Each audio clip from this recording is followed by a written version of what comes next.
کسی محلے میں ایک امیر آدمی نے نیا مکان بنایا اور وہاں آ کر رہنے لگا۔ یہ امیر آدمی کبھی کسی کی مدد نہیں کرتا تھا۔ اسی محلے میں کچھ دکاندار ایسے تھے جو خود امیر نہیں تھے لیکن لوگوں کی مدد کیا کرتے تھے۔ ایک کسائی تھا جو اکثر غریبوں کو مفت اور بہت عمدہ گوشت دے دیا کرتا تھا۔ ایک راشن والا تھا جو ہر مہینے کچھ گھرانوں کو ان کے گھر تک مفت راشن پہنچا دیتا تھا۔ ایک دودھ والا تھا جو بچوں والوں کے گھروں میں مفت دودھ پہنچاتا۔ لوگ مالدار شخص کو خوب برا کہتے کہ دیکھو اتنا مال ہونے کے باوجود کسی کی مدد نہیں کرتا، اور یہ دکاندار بیچارے خود سارا دن محنت کرتے ہیں لیکن غریبوں کا خیال بھی رکھتے ہیں۔ کچھ عرصہ اسی طرح گزر گیا اور سب نے مالدار آدمی سے ناطا توڑ لیا، اور جب اس مالدار کا انتقال ہوا تو محلے سے کوئی بھی اس کے جنازے میں شریک نہ ہوا۔ مالدار کی موت کے اگلے روز ایک غریب نے گوشت والے سے مفت گوشت مانگا تو اس نے دینے سے صاف انکار کر دیا۔ دودھ والے نے مفت دودھ دینے سے انکار کر دیا اور راشن والے نے بھی مفت راشن دینے سے انکار کر دیا۔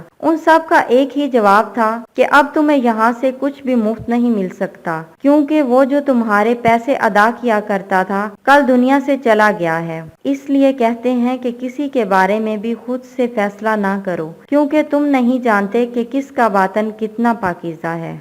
گاہک نے دکان میں داخل ہو کر دکاندار سے پوچھا، سیبوں کا کیا بھاؤ لگایا ہے؟ دکاندار نے جواب دیا، سیب 100 روپے کلو اور امرود 80 روپے۔ اتنے میں ایک عورت بھی دکان میں داخل ہوئی اور کہا کہ مجھے 1 کلو سیب چاہیے، کیا بھاؤ ہے؟ دکاندار نے کہا، امرود 20 روپے اور سیب 30 روپے۔ عورت نے الحمدللہ پڑھا۔ دکان میں موجود پہلے سے گاہک نے کھا جانے والی نظروں سے دکاندار کو دیکھا۔ اس سے پہلے کچھ الٹا سیدھا بولتا، دکاندار نے گاہک کو تھوڑا انتظار کرنے کا اشارہ کیا۔ عورت خریداری کر کے بہت خوشی خوشی دکان سے نکلتے ہوئے کہنے لگی، اللہ پاک تیرا شکر ہے، میرے بچے انہیں کھا کر بہت خوش ہوں گے۔ عورت کے جانے کے بعد دکاندار نے پہلے سے موجود گاہک کی طرف متوجہ ہوتے ہوئے کہا کہ اللہ گواہ ہے کہ میں نے تجھے کوئی دھوکہ دینے کی کوشش نہیں کی۔ یہ عورت 4 یتیم بچوں کی ماں ہے اور کسی سے بھی کسی قسم کی مدد لینے کو تیار نہیں۔ میں نے کئی بار کوشش کی لیکن ہر بار ناکامی ہوئی۔